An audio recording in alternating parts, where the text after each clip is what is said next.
Dal governo un'iniezione di fondi alle regioni per risanare la spesa sanitaria durante il Covid e per recuperare le liste d'attesa che non sono state smaltite durante le fasi più acute della pandemia. In visita all'Istituto Zooprofilattico delle Venezie di Legnaro, il sottosegretario alla salute Andrea Costa ha affrontato i temi della ripresa sanitaria con la necessità di nuove assunzioni negli ospedali e la necessità di rivedere il numero chiuso per le facoltà di medicina. Oggi c'è la consapevolezza che non possiamo più permetterci di avere ospedali con personale sottodimensionato, dobbiamo assolutamente creare le condizioni affinché il personale ci sia. Per far questo ovviamente stanziare risorse. Sotto questo aspetto il governo ha dato risposte importanti, incrementando il Fondo Sanitario Nazionale e avendo la disponibilità anche dei fondi del PNRR, ma dobbiamo anche ragionare sul numero chiuso a medicina e sul numero chiuso nella scuola infermieri. Grazie al vaccino siamo in una fase calante della pandemia, si va verso la convivenza con il virus ed è molto probabile che si andrà anche verso una dose annuale di vaccino contro il Covid, così come quello che si fa per l'influenza.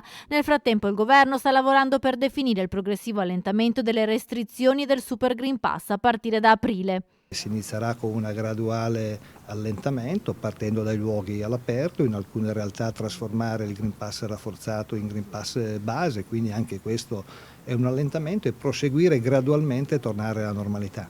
In visita ai laboratori dell'Istituto Zooprofilattico, il sottosegretario ha ringraziato i tanti ricercatori e scienziati che proprio qui per primi hanno sequenziato la variante Delta del virus e che continuano a studiare le mutazioni del Covid. Abbiamo visto che questo virus è in grado di variare in maniera velocissima e quest'ultima variante, l'Omicron, in realtà ci preoccupa meno in questo senso, nel senso che è meno letale, ma molto più diffusiva, e quindi questo probabilmente è un segno che il virus si sta adattando alla popolazione umana e quindi dovremo imparare a conviverci. Sicuramente muterà. Io mi aspetto che non muti più in maniera aggressiva nei confronti dell'uomo.